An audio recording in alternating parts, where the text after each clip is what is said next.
बिस्मिल्लाहिर्रहमानिर्रहीम। अस्सलाम वालेकुम। कैसे हैं दोस्त अहबाब। उम्मीद है अल्लाह के फजल व करम से आप सब खैरियत से होंगे। दोस्तों, आज हम डिप्रेशन, हाइपरटेंशन, एंग्जायटी, ज़हनी दबाव पे बात करेंगे और इस पे इंशाल्लाह मुफस्सल बात करेंगे। अगर आप हमारे साथ रहते हैं, मुकम्मल वीडियो देखते हैं, तो आपको बहुत कुछ मालूम हो जाएगा इसके बारे में। फिर ये है कि इस तरह का कोई शख्स आपकी लाइफ में आता है जिसको इस किस्म के मसाइल हों, तो आप इंशाअल्लाहुल अज़ीज़ बड़े आसान तरीके से उसको हैंडल कर सकते हैं, उसके साथ अच्छा बर्ताव कर सकते हैं, उसको दोबारा लाइफ में रिटर्न ला सकते हैं। तो डिप्रेशन की, एंग्जायटी की जो वजूहात हैं, उनमें सबसे पहली वजह जो है वो घरेलू माहौल होता है।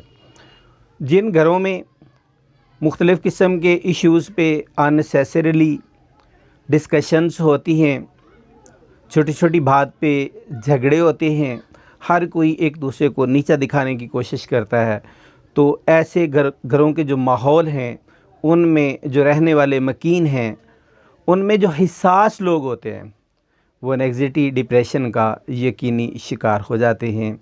फिर उनकी नींद, चैन, सुकून, हर चीज़ बर्बाद हो जाती है। उसके अलावा इस मर्ज़ का जो है वो बाहर का जो बैरूनी माहौल का असर है वो भी बहुत ज़्यादा होता है। जैसे कि आजकल दुनिया में नॉइज़ पोल्यूशन पे बहुत ज़ोर दिया जा रहा है। तो दोस्तों, नॉइज़ पोल्यूशन में आजकल क्या चल रहा है, हम घर में बैठे हैं, घर में थोड़ा रिलैक्स कर रहे हैं, तो एकदम बाहर गली में वो ज़ोर से स्पीकर लेके चिल्लाना शुरू कर देता है। कोई सब्ज़ी बेचने वाला, कोई फल बेचने वाला, कोई अपनी मार्केटिंग करने वाला, इवन देन कि बहकारियों ने बहुत तेज़ आवाज़ में स्पीकर लगाए होते हैं और वो शोर मचा रहे होते हैं। तो ये चीज़ भी जो है ये हमारे ज़हनों पे बुरा असर मुरतब करती है, डिप्रेशन शुरू हो जाता है।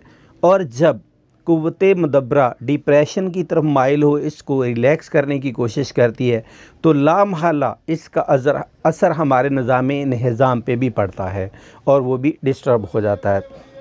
तालीमी सरगर्मियों में अगर हम देखें तो जो बच्चे ब्रिलियंट हैं, अपनी लाइफ में बिल्कुल टू दी पॉइंट चल रहे हैं, उनको तो कोई इशू नहीं होता, मगर कुछ बच्चे जो ज़हनी इस्तादाद कम वाले होते हैं, या फिर सारा साल गैर निसाबी सरगर्मियों की तरफ मतवज्जो रहे, आखिर में आके ध्यान दिया कि जी अभी हम स्टडी की तरफ आते हैं, तो ये जगह जो है ये दर्द करना शुरू हो गई क्योंकि वो स्टडी एंड पे जाके की।